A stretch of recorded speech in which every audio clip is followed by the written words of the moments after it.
Long ago, an old farmer lived with his wife and his son, Peter. As the years went by, the farmer became very sick.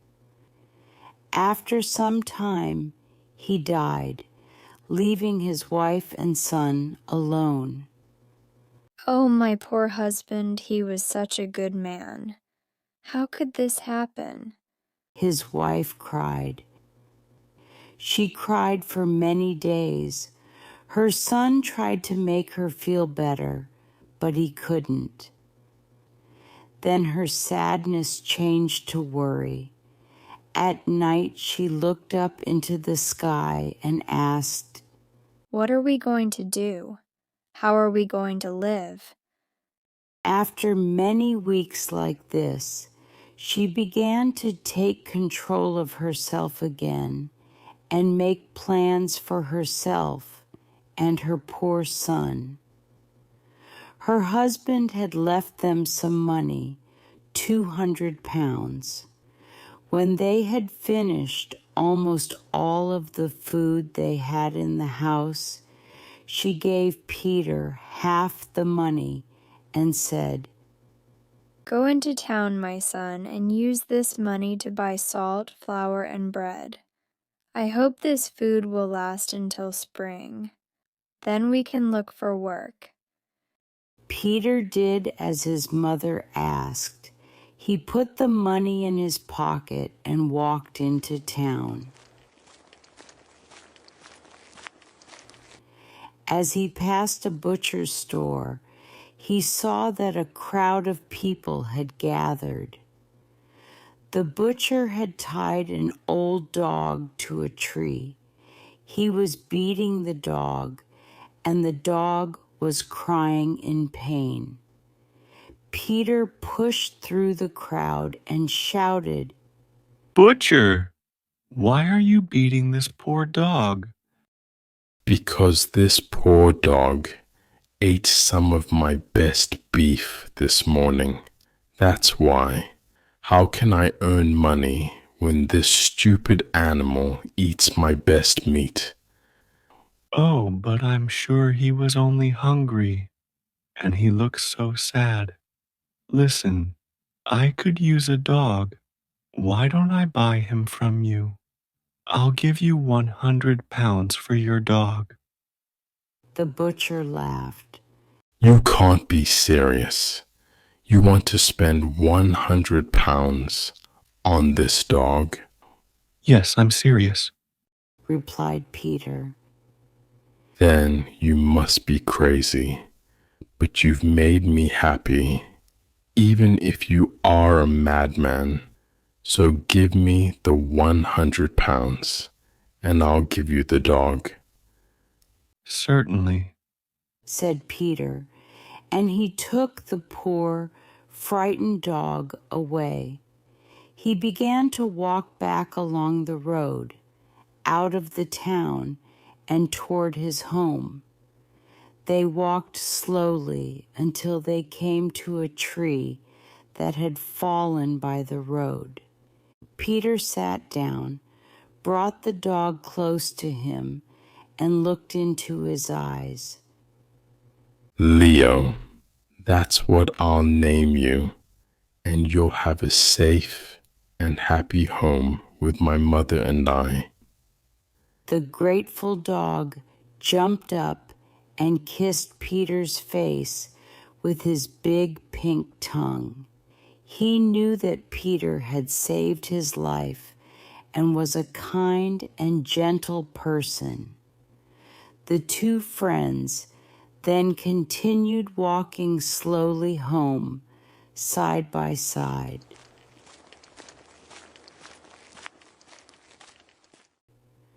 When Peter came home and told his mother he had spent all their money on an old dog, she was very angry. What? You took our money and spent it on this dog?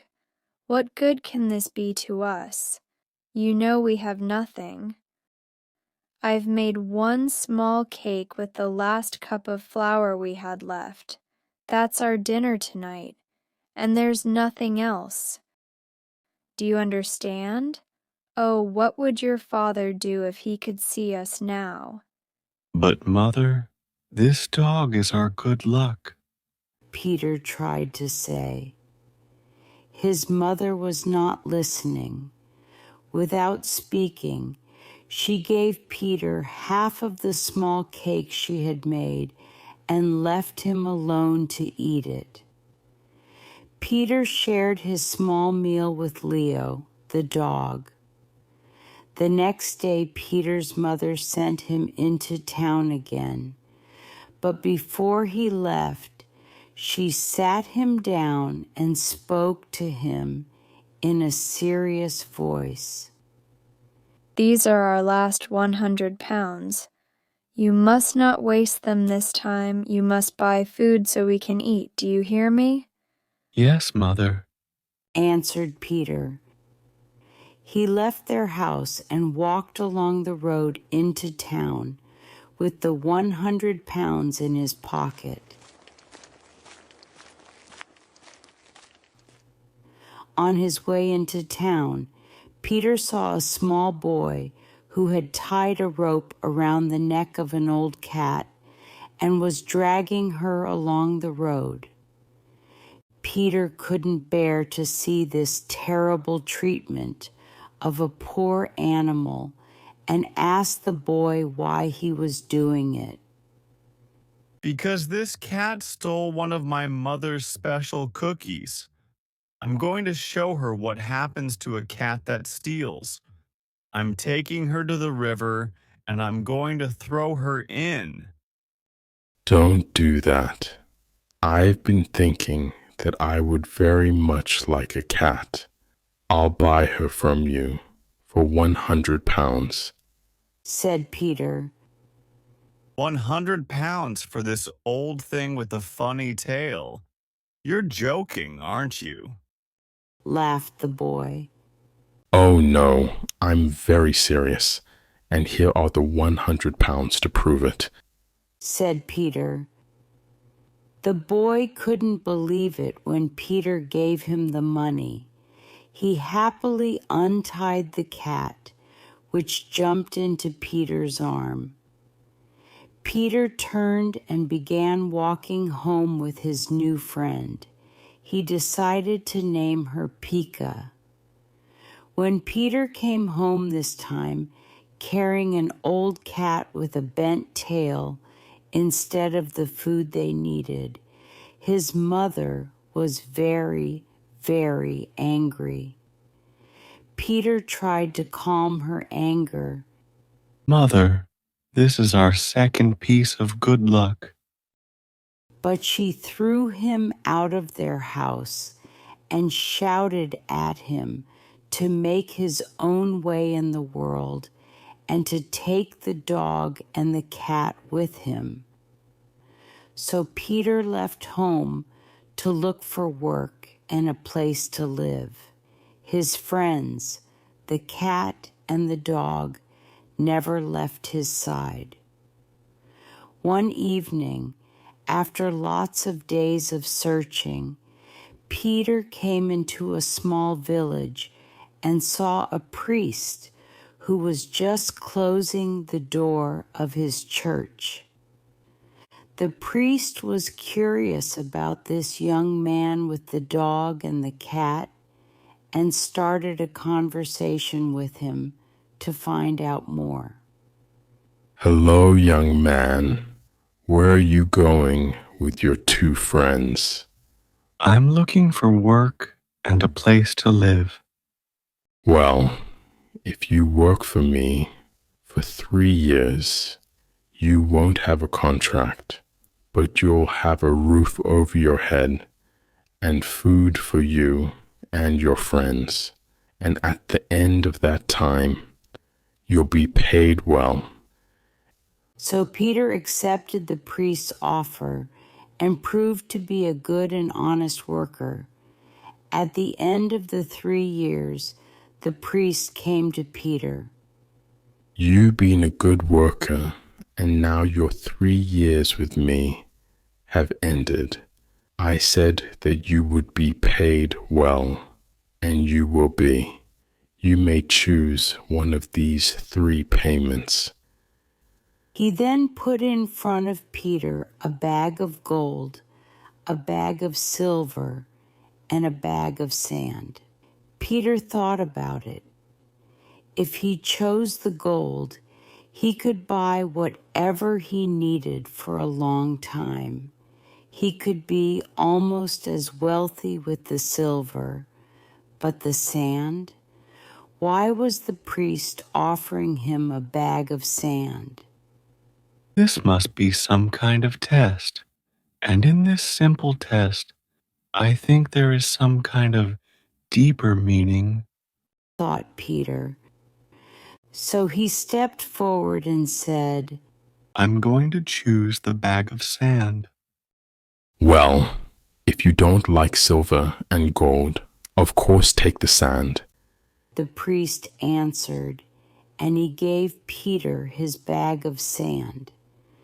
Peter then left the priest to search for more work, taking his bag of sand, Leo and Pika with him.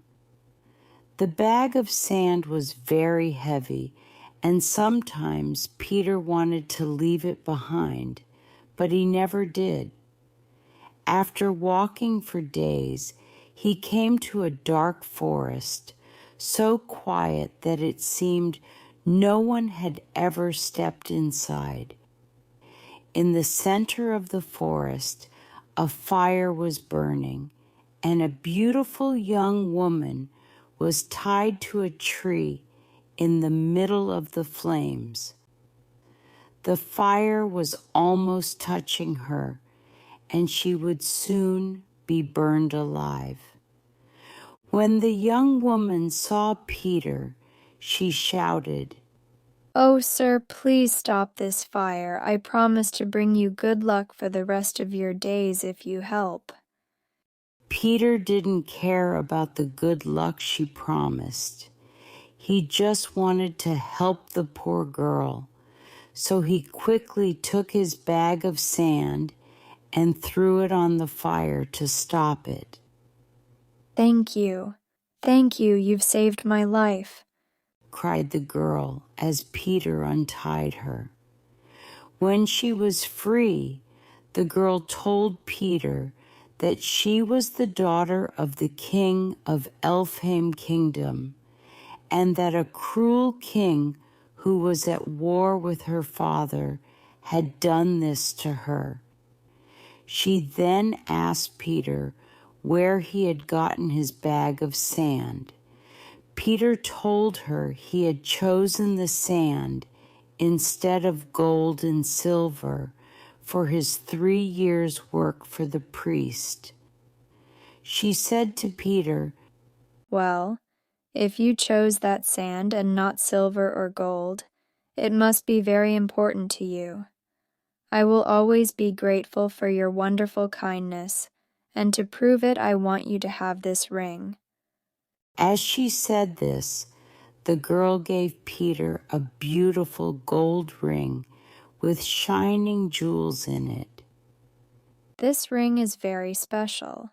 She told him, It's a magic ring that will give you anything you wish, even if your wish is to marry a king's daughter. To use its power, just take it off your finger and throw it from one hand to the other. But be careful. You must keep the secret of the ring. If you tell anyone about its magic, it will bring you great sadness." As soon as she said this, she turned into a snake and slid quietly into the forest. Peter watched her go and then looked down at the ring on his finger. He was filled with happiness. He laughed and told Leo and Pika, Do you realize what this means? We don't need to search for work. We'll have everything we need, and I can help my poor mother. But let's see this wonderful magic. So he took off the ring and threw it from hand to hand, as the girl had told him to do. He then watched in amazement with Leo and Pika as 10 young men suddenly appeared and said, "O Master, tell us what in the world you want, and we will bring it to you." Peter couldn't believe his eyes and ears. He answered, Good men, take us back to my poor mother. and so they came back to his village. His mother, who was filled with guilt and sadness for sending her son away, was very happy to see him again. "Oh, my son, I've missed you so much and worried so much. Can you ever forgive me?" She cried. There's nothing to forgive, dear mother, and our life is going to be wonderful now. Cried Peter. Of course, Peter couldn't tell his mother about the magic ring, so he quietly went outside, took the ring off, and threw it from hand to hand. Immediately, the 10 young men appeared again and said, "O Master, tell us what in the world you want, and we will bring it to you." Peter told them to bring the best food and vodka and the finest meat for Leo and Pika. They then celebrated their good luck.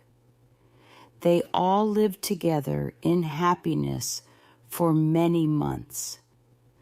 Whenever they needed anything, Peter just took off the ring, threw it from hand to hand, and immediately 10 young men appeared, bringing Peter whatever he wanted. Time went by, and Peter began to think of marriage. He remembered what the king's daughter had told him, that he could have even a king's daughter. So he asked his mother to go to the king's palace and ask permission for Peter to marry the princess. His mother was very worried and warned her son that this was a mistake. The son of a farmer doesn't marry the daughter of a king. You should look for an ordinary girl to be your wife. You're asking me to do something which is very dangerous. The king could have our heads cut off for even asking such a thing. But Peter had made his decision and wouldn't change his mind, so his mother went to the palace feeling very worried. When she tried to enter the palace, the guards wouldn't allow her inside. They tried to take her away, but she made such a noise that the king agreed to see her. "You must be crazy. How could you imagine that a king would allow his daughter to marry a farmer?" He answered when she asked if Peter could marry his daughter. But my son is the kindest and smartest young man in the whole world. He would make any wife proud. She answered, "Well, he may be smart, he may be kind, but I'll tell you this. A man who wants to marry the daughter of a king must send beautiful and expensive gifts. Go away, old woman. Come back when you can bring gifts of this kind. Then maybe we'll talk again." The king knew that a simple farmer would never be able to give these beautiful gifts, so he thought this would be the end of the problem. However, when Peter's mother came home and told her son what had happened, he quickly used the magic ring to make cloth, jewels, fine clothes, and many other great gifts. He then sent his mother back to the palace with all these wonderful things. The riches brought by Peter's mother amazed the king, but he was also upset, as he did not want his daughter to marry this young man. He said that it was impossible for a king to consider marrying his daughter to a farmer. But I've done as you asked. You promised me that we would discuss the marriage if I brought these gifts, cried Peter's mother. The king did not know what to do and was quite worried. Then the governor spoke.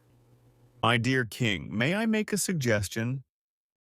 Certainly, Governor, answered the king, hoping for a way out of this mess.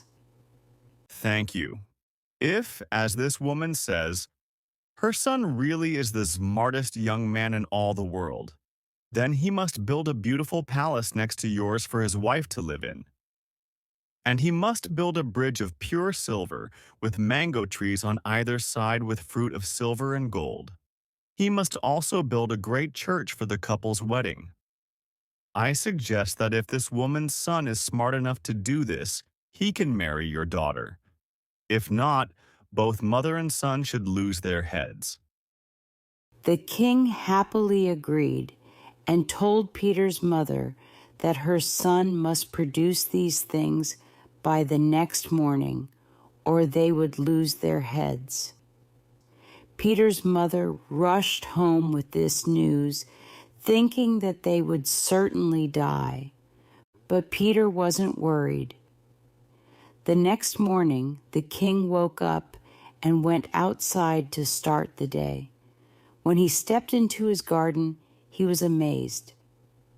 There in front of him stood a beautiful, shining palace, a bridge with trees of silver and gold mangoes, and a great church. The king knew then that he had to agree to the marriage, and preparations began in the palace. The princess and Peter were dressed in the finest clothes, and a beautiful marriage ceremony took place in the great church. For days afterward, there were wonderful celebrations at the palace. The young couple then began to live together as husband and wife in their palace next to the king's. But the king's daughter was not happy. She was silly and proud and very angry that her father had married her to a simple farmer. She wanted to get rid of her husband and tried everything to find out what his secret was, always asking him questions in her sweetest voice. You're so smart, my husband, but you're such a mystery too. How are you able to do all these wonderful things? Won't you tell your loving wife? But nothing worked. Peter never forgot what the Elfhame king's daughter had told him, and he never told his secret. At last, one night, his wife thought of a new and better idea. She put extra wine in his cup at dinner and kept filling it until he was very drunk.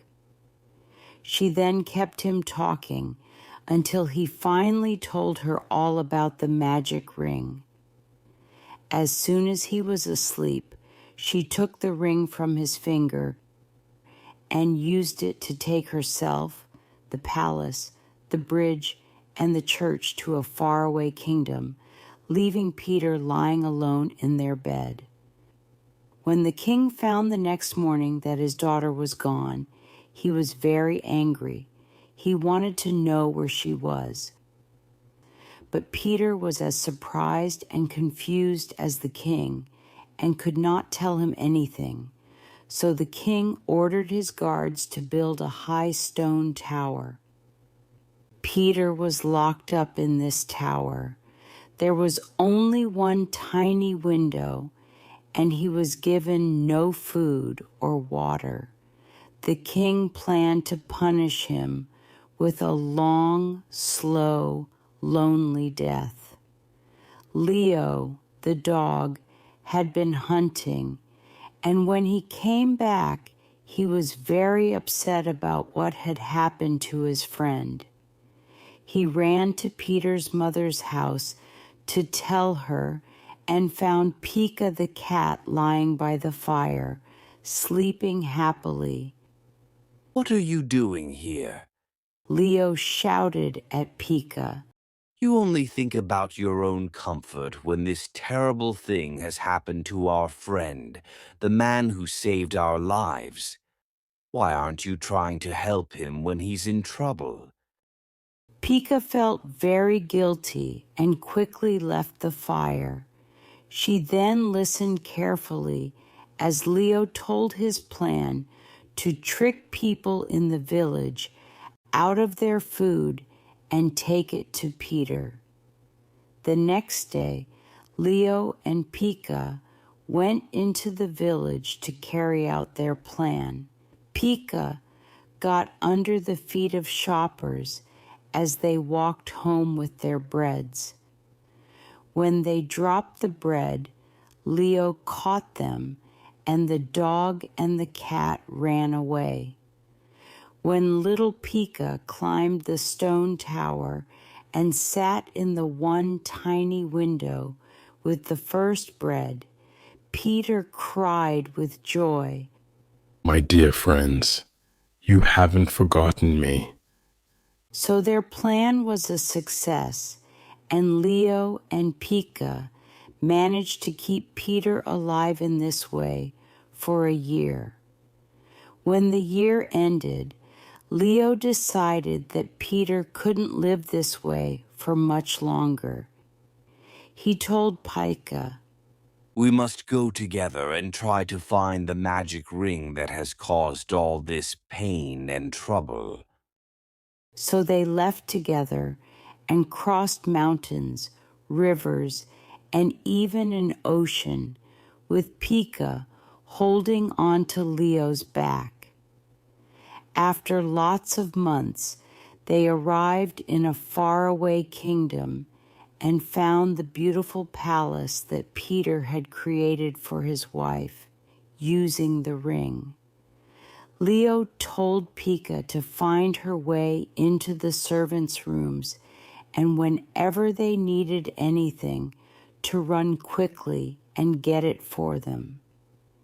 Pika soon became well known in the palace as a good helper, so the servants allowed her and her friend Leo to sleep in the palace.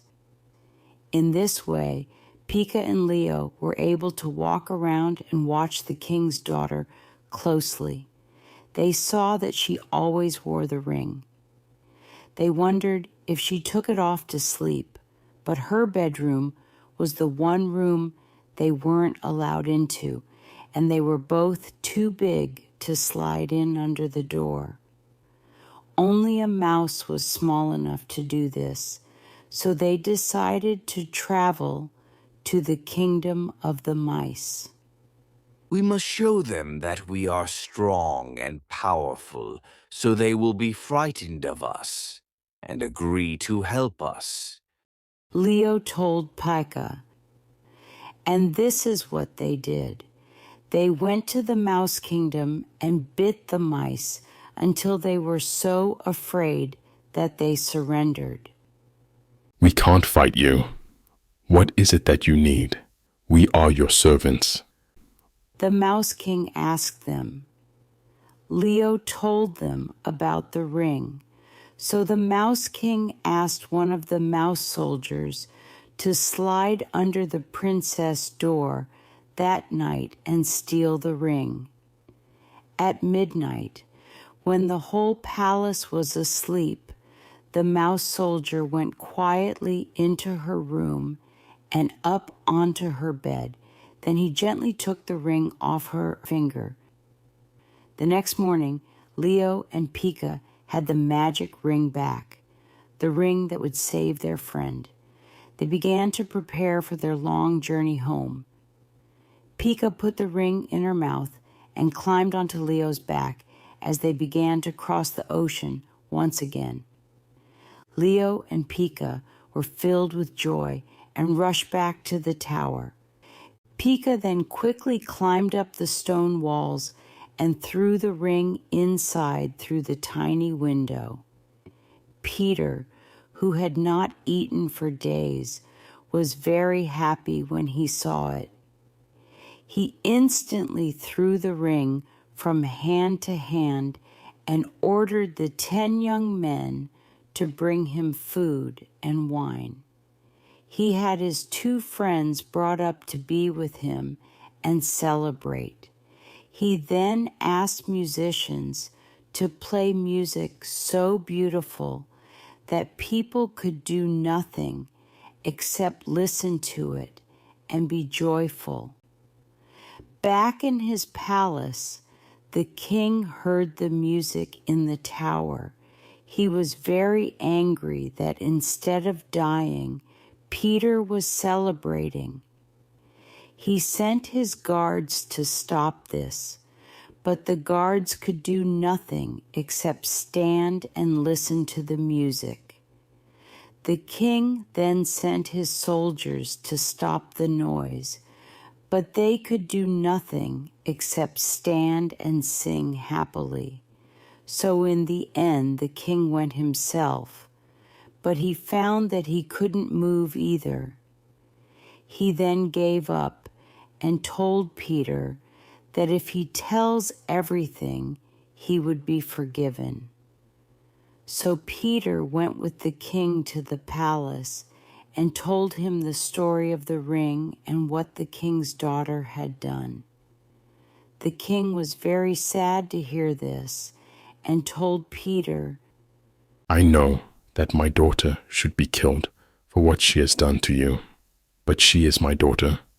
Can you find it in your heart to forgive her? Peter was as kind as he had always been. He couldn't have the princess killed, so he agreed to take her back.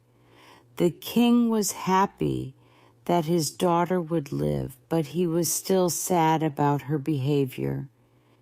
Peter told him, Go and rest tonight, and I'm sure everything will look different in the morning. The king said okay and went to his room after asking his servants to bring Peter his best whiskey and to put the finest silk sheets on his bed. That night, while everyone was sleeping, Peter went out into the palace gardens and used the magic ring to bring everything back. The next morning, when the king went outside, he saw with great happiness the palace, the bridge, and the great church. Peter and the princess lived as man and wife again, and after some time, the princess understood what a good man Peter really was. She began to love him, and they then lived together in happiness.